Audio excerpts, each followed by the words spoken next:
샬롬. 평강의 하나님께서 우리에게 새로운 날을 주셨습니다. 하나님께서 주신 이 날 예배로 출발하며 또한 항상 예배하는 삶을 사시기를 축복합니다. 기도하겠습니다. 아버지 하나님, 평안 가운데 우리에게 새 날을 주시고 또한 새로운 기회를 주셔서 하나님 앞에 살게 하심을 감사합니다. 하나님, 오늘도 우리가 예배자라는 사실을 잊지 않도록 하여 주시고 감사로 예배드리는 자가 하나님을 영화롭게 한다고 했사오니 오늘 하루 동안 우리가 예배하는 마음으로 주님께 감사하는 삶을 살게 하여 주시옵소서.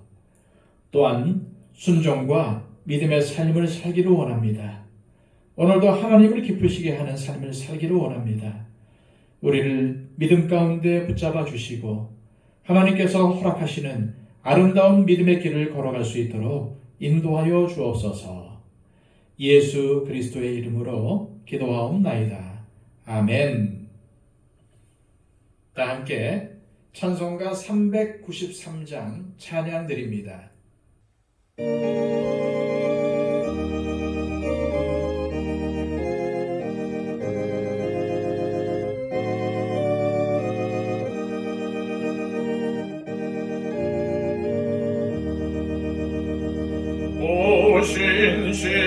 신실하신 주 내 아버지여,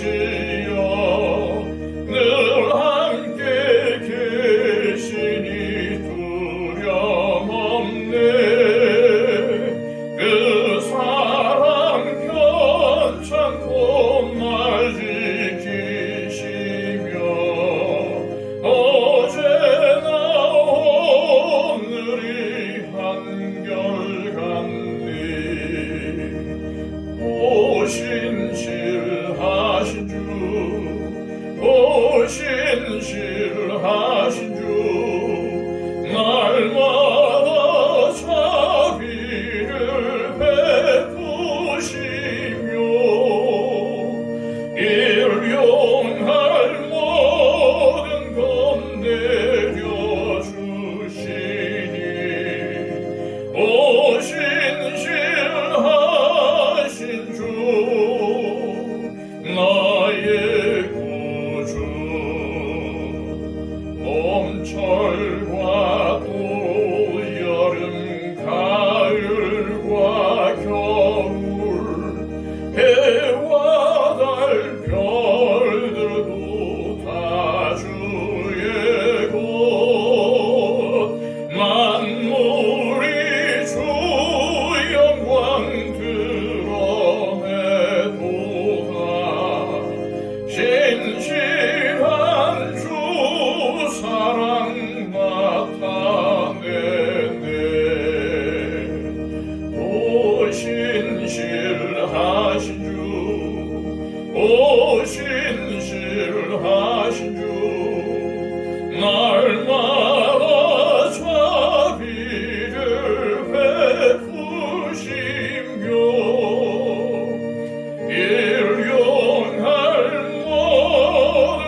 나의 구주.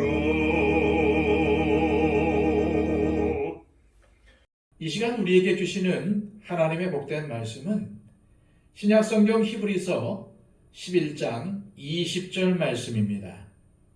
신약성경 365쪽입니다.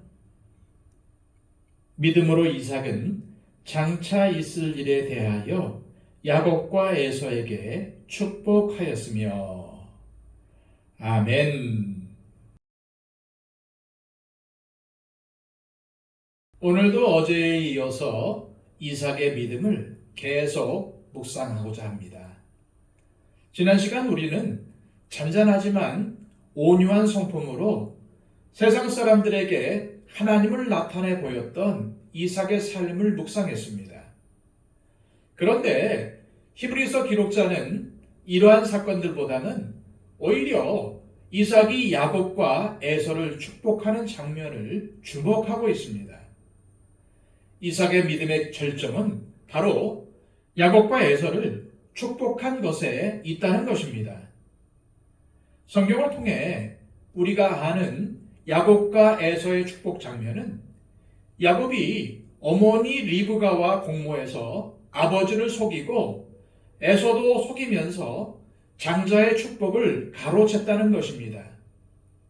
그런데 히브리서 기록자는 바로 이삭이 축복한 내용에 주목하고 있습니다.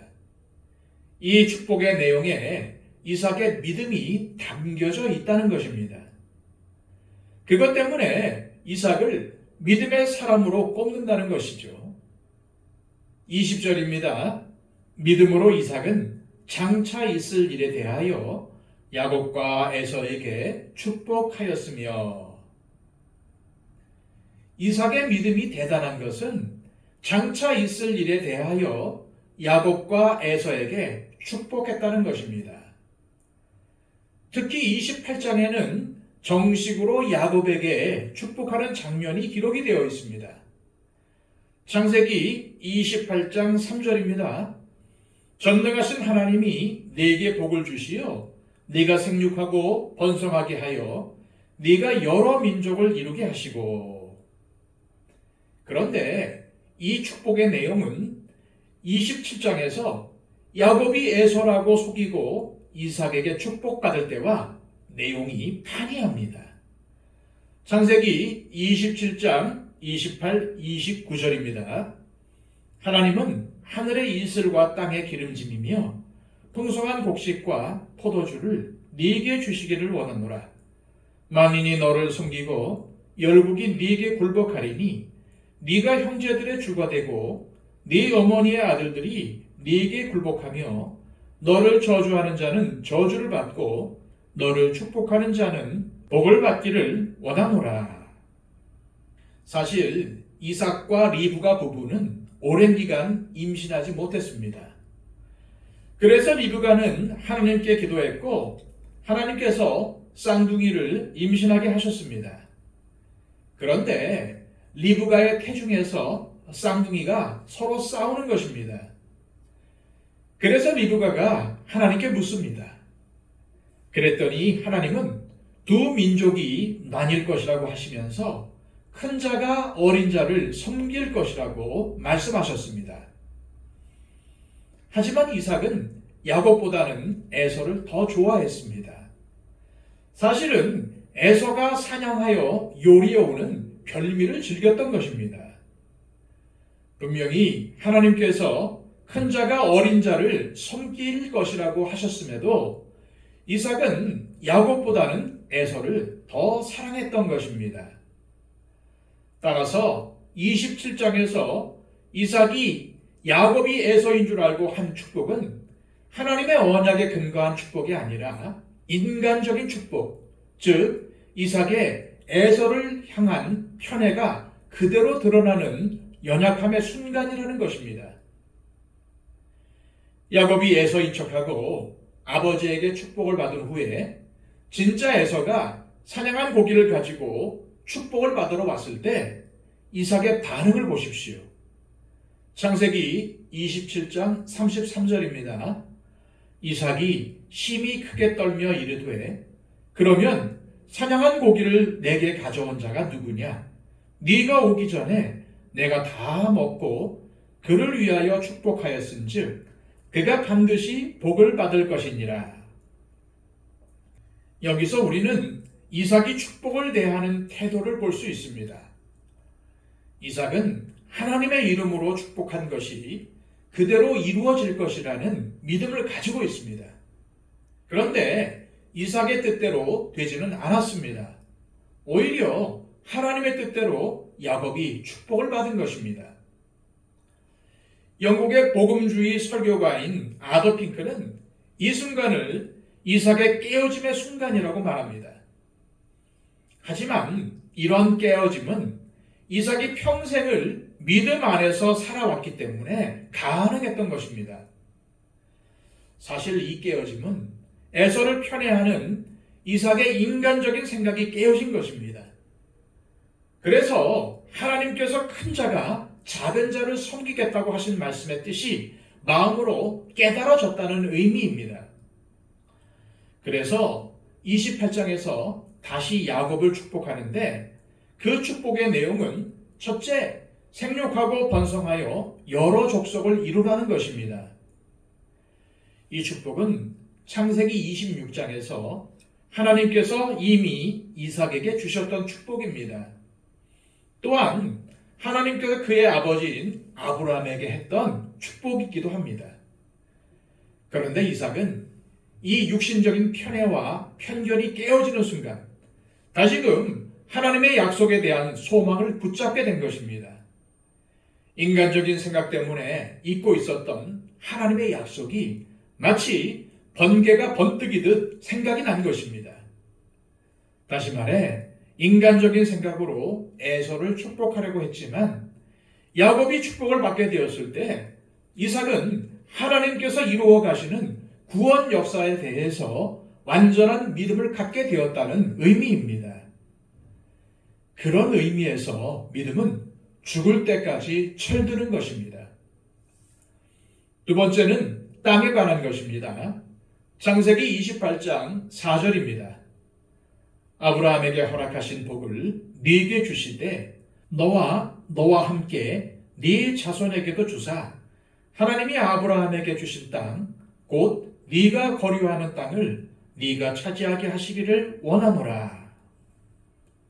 이 축복 역시도 이미 하나님께서 이삭에게 하셨던 것입니다. 지금 이삭은 거부입니다.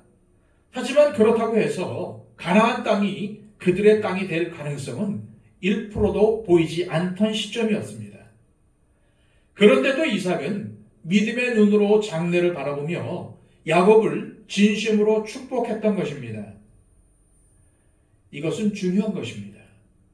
그래서 이삭의 이러한 모습은 믿음은 바라는 것들의 실상이요 보지 못하는 것들의 증거라는 말씀에 정확히 들어맞는 것입니다. 이미 아브라함이 그렇게 믿다 죽었고 이삭도 이제 그 믿음으로 야곱을 축복했던 것입니다. 그리고 히브리서 기록자는 이삭이 믿음으로 야곱을 축복한 사실을 보고 믿음으로 장차 올 길에 대하여 축복했다고 기록한 것입니다. 우리는 이삭의 믿음을 평범함의 위대함이라고 말할 수 있습니다. 사실 이삭은 무슨 위대한 업적을 남기지 못했습니다. 어떻게 보면 죽기 직전까지 별미를 탐하며 하나님의 뜻에는 별 관심도 없는 모습처럼 보이기도 합니다. 그러나 하나님은 그런 이삭을 끝까지 붙드시고 믿음 가운데로 인도하셔서 하나님의 뜻을 깨닫게 하셨습니다. 야곱이 축복을 받고 에서가 뒤에 들어와 통곡할 때 이삭은 하나님께서 하나님의 뜻을 어떻게 이루어 가시는지를 구체적으로 깨닫게 되었던 것입니다. 그러나 이삭의 신앙이 저평가되어서는 안 됩니다. 이삭의 신앙이 형편없는 신앙이었습니까? 그렇지 않습니다. 그의 생애에 커다란 기적과 같은 하나님의 역사는 없었지만 하나님과 동행하는 믿음을 가지고 평생을 살았습니다. 그러다가 마지막 순간에 하나님의 뜻에 대한 구체적인 소망을 깨닫고 한 차원 높은 믿음의 눈을 뜨게 된 것입니다. 그래서 믿음은 죽을 때까지 계속되는 경주입니다. 죽을 때까지 배우고 깨어져야 하는 삶입니다. 다시 말해 믿음 생활은 지금 한순간을 말하는 것이 아니라 하나님 나라 가는 그날까지 계속되는 삶인 것입니다. 우리가 무슨 엄청난 일을 하지 못해도 괜찮습니다. 이삭처럼 잔잔한 인생이어도 괜찮습니다. 그러나 하나님의 약속하신 것에 대한 소망을 가지고 이 땅에서 외국인과 나그네로 살아가는 그러한 사람이 바로 믿음의 사람이라는 말입니다. 이 시간 기도하실 때 하나님 아버지 이삭의 믿음을 묵상하며 신앙생활은 계속적으로 하나님의 뜻을 깨닫고 나의 인간적인 생각과 편견이 깨지는 것임을, 그리고 이것을 하나님 나라에 가는 순간까지 계속해야 함을 깨닫습니다. 주님, 우리도 이삭과 같이 묵묵히 하나님과 동행하게 하시고 주님의 약속을 믿고 믿음의 삶을 살게 하옵소서. 기도하시기를 바랍니다. 111 기도를 통해 우리의 중보가 필요한 분들을 위해 간절히 기도해 주시기를 바랍니다. 기도하겠습니다.